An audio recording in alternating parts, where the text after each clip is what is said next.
Hello મિત્રો, આપણે આજે જવાનું છે નાના કાંધાસર પ્રાકૃતિક ખેતીની મીટિંગમાં। મિત્રો, આપણે નાના કાંધાસર ઓર્ગેનિક ખેતીની મીટિંગ માટે ચાલતા થઈ ગયા।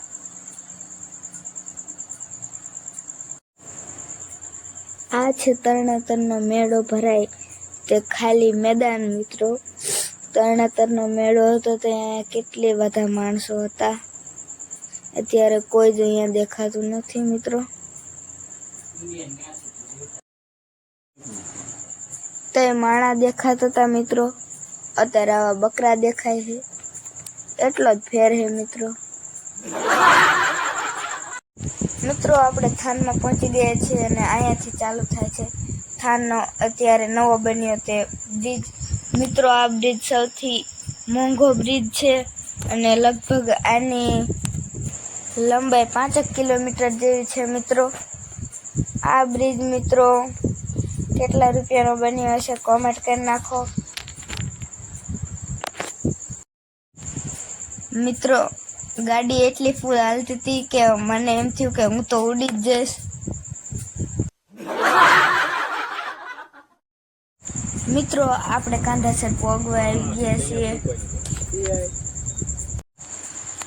મિત્રો, આપણે કાંધાસર પહોંચી ગયા છીએ અને હવે આપણે બધાએ આપણા ભાઈબંધોને ઠૂસીને ભરી નાખ્યા હતા। એમને બધાને કાઢવાના હવે ખેંચીને બહાર। ફાઇનલી મિત્રો, આપણો બધો સ્ટાફ હવે હરવે બહાર નીકળી ગયો। મિત્રો, આ છે ઓર્ગેનિક તલ। જો કેવા ઓર્ગેનિક તલ છે મિત્રો।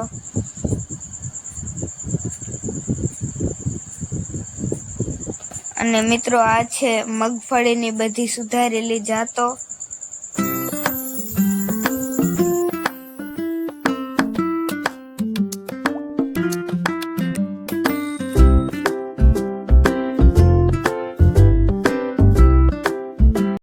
કુલ આટલી જાતો છે મિત્રો।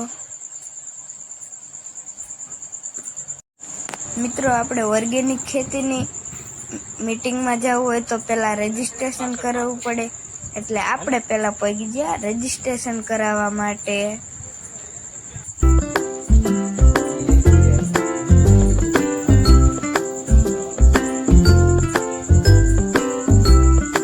મિત્રો, જો તમારે ગાયોને લગતી ખેતી કરવી હોય ઓર્ગેનિક તો એની માટે પણ છે। અને મિત્રો, જો તમારે ખાલી ઓર્ગેનિક ખેતી કરવી હોય તો તેનું પણ એક ચક્ર આમાં મળી રહેશે।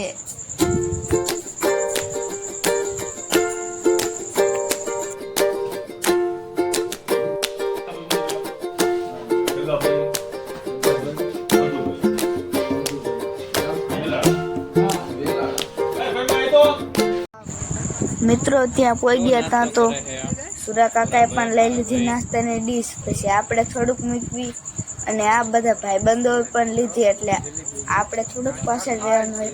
પછી તો આપણે હોતી બે ડીશું દાબોડ નાખ્યો। મિત્રો, આ છે બંને CRC ના સાહેબો। આપણે હોતી રજીસ્ટ્રેશન કરી નાખ્યું, આપણે જવાનું મીટિંગમાં। પછી તો બંને સાહેબોએ આપ્યું ભાષણ, તે તમે પણ સાંભળી લ્યો।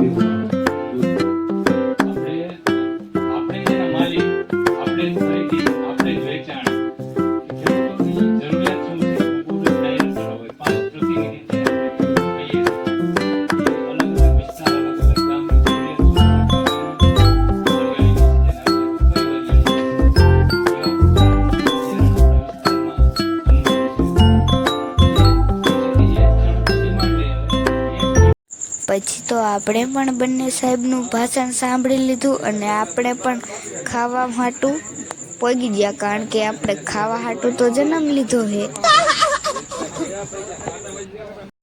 પછી તો આપણે ખાવા પોગી ગયા કૃષ્ણા હોટલમાં.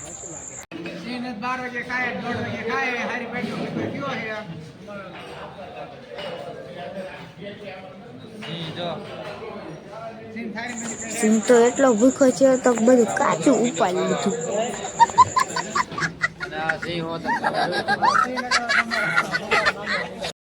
પછી તો મારા વિરમ મામા એ ખાવાના ડૂસા કાઢી નાખ્યા. મેં કીધું ઓછું ખાજો છે ડુંગર ચડવાનો. મિત્રો હવે આપણે ચડવાનો ચોટીલાનો ડુંગર. આપણે મિત્રો ઉપર ચડવા માંડ્યા. હાલી હાલીને પગ દુખવા માંડ્યા મિત્રો, અને તોય ઉપર તો જઈને રહેવાનું જ છે મિત્રો. જો આ બધા 15 ને 20 એવા રૂપિયા દંડ ચડે છે. બધા મોટા થઈને પાલખી બેવાનો શોખ થયો મિત્રો. તમારે શું રહે છે કોમેન્ટ કરી. પછી તો 3 હાવજ ઉપર ચડવા માંડ્યા. થાકી રહ્યા તોય પોણા જ નહીં કે ચડીને જ રહેવાનું ઉપર. ફાઇનલી 3 હાવજ ઉપર ચડી ગયા.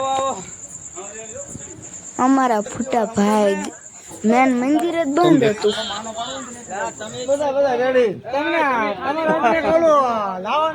પછી તો આપણે પાડી લીધા ઘણા બધા ફૂટા.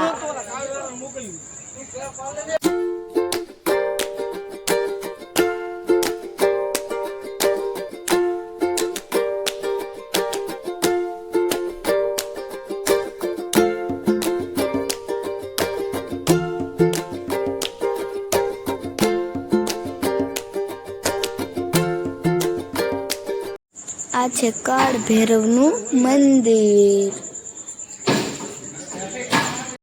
મિત્રો. પછી આપણે ઉતરી ગયા મંદિરના ડુંગર ઉપરથી નીચે.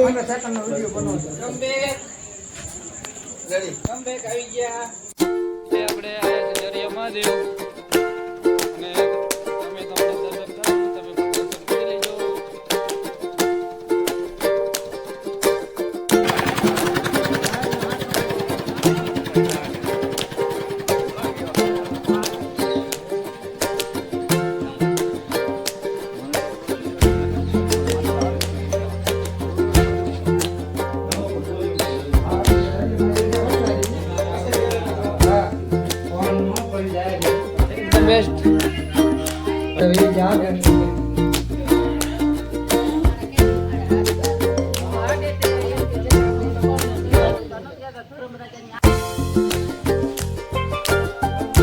મિત્રો અત્યારે આપણે જડિયા મહાદેવ આવી ગયા છે ને અમારા ભાઈઓ સાથે અમે પણ આવી દઈશું. આવી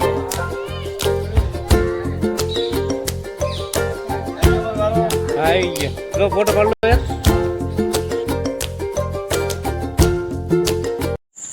મિત્રો આ છે કાળકામાની ગુફા. મિત્રો આમાં ઘણું બધું અંધારું હતું અને છેલ્લે આપણે આમાં બતાડશું એક સાધુની સમાધિ.